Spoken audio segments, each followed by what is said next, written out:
are back with comedian David Boyle, and I'm quitting alcohol. So yesterday we went over to my wife's friend's place, the cunts that have the sauna, and I had a steaming hot fucking sauna, then a cold shower, then back in the sauna, and then another cold shower, and I felt physically good for the first time in a week. It almost felt like I did a workout. And the good thing is, my wife's friends who have this place with the sauna, they're going to India for a month, and I offered to drive them to the airport if I could have their key so I can go have a fucking sauna whenever I want. And they seem to be okay with that, and fucking I'm okay with that. They also have a little gym area there just with some bullshit equipment and a dumbbell. They have one dumbbell, a like 10 kilogram dumbbell, just one. And I was like, I'll see what I can do. So I did a few fucking chest things on these machines and a couple of other things. And I fucked around with the dumbbell. And I reckon if I keep the weight real low, I can do some shit. Like there was no strain. I wasn't like pushing anything. It was just sort of like getting your fucking body moving again. That's how much I've changed. For most of my life, I've been so anti-exercise, it's unbelievable. Like at footy training and shit like that, you couldn't even get me to do the full 2 laps before fucking training or stretch. I never stretched.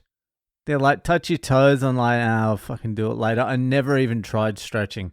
I was just down on the ground with the boys, pretending fucking when I was nimble. I was never nimble, but you know. Now exercise is like fundamental to my survival. And I'm not talking physically either. I'm talking mentally. The physical's like fucking 30% of it. The mental is the big part. My brain just goes haywire. My brain goes fucking haywire now if I'm not doing anything. And when I was doing nothing when I was younger, my brain was going haywire because I wasn't exercising or doing anything fucking positive. And I was just drinking. I could just drink. Now I'm just going haywire and it's just cooking me. I was thinking in the sauna. Sauna's a good place to have an epiphany. So I was in the sauna, and this is kind of sauna philosophy. Anyone who does saunas is also a philosopher. They don't know it, but they are. You have no fucking choice. So this is what happens when you're in the sauna. And I think you can map it onto any sort of like uncomfortable emotion. So there's 2 ways you can handle the heat in the sauna. One way is to sort of distract yourself. You wipe the sweat off your head, you move around, you drink a little bit of water.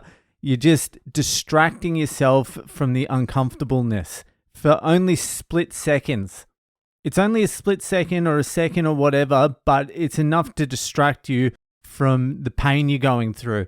And I think that can be used as a metaphor in life, like when you're feeling some uncomfortable emotion, you try and distract yourself with some phone, some fucking drink, drugs, whatever. It's all a distraction. But the problem is when you start engaging in the distraction, you need more distraction to get you through it. And you never actually learn how to deal with the heat. So that's one way you can get through a sauna, is just fidgeting, moving, distracting yourself. The other way is to embrace the heat, to feel it, to let it fucking hurt, but to know it's going to hurt and let it hurt you and just deal with the pain of the heat. So instead of avoiding it with distractions, you're embracing it.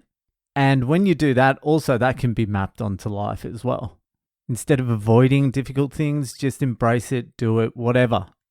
I'm not here to flesh out the philosophies. I'm here to give you sauna wisdom. But when you do that, instead of fidgeting, when you just let the heat be hot, when you sit in that uncomfortableness, it takes a little bit of practice, but you just sit there and be uncomfortable. But when you focus on it and you really look at it and feel the heat, it sort of goes away a little bit, and it's not actually as hot as your mind is making it out to be. But it's difficult. It's difficult to stay in that pocket and keep focus and stay in the moment of the fucking heat. Like meditation, as soon as you break the concentration, then you're in the distraction world. You got to distract yourself. You got to fucking wipe the sweat from your face. You got to fucking bend over and get some fucking relief from the heat or something like that. You know, it just becomes chaos. But if you sit there and just monitor, where is the pain coming from? Where's this heat? Am I going to melt? I'm not going to melt. And you feel it. Where am I the hottest? Okay, my chest is hot. And then you feel and you think about your chest. You're like, okay, it doesn't feel that hot. It's not that hot in isolation. It's contextually hot because I'm in a fucking sauna. But when I sit and feel it, it's not overwhelmingly hot. I did that for about half of my sauna last night. I was a stoic fucking philosopher for half of it. And the second half, I was a fidgety fucking clown, a jester. A man with no direction, just trying to fucking hold on for dear life. And then straight into the cold shower, a little bit of reality, bring you back to earth, then back in the sauna, then back in the cold shower. And feeling good. Had a deep sleep last night, woke up, ribs still fucking sore for some reason. But we're getting there. We're fucking getting there. Anyway, I'm running late to pick my kid up from school again, even though I've done absolutely fucking nothing all day. I've managed to leave it to the last second, so better get out there before he feels abandoned. That'll do for today, and I'll see you the fuck later.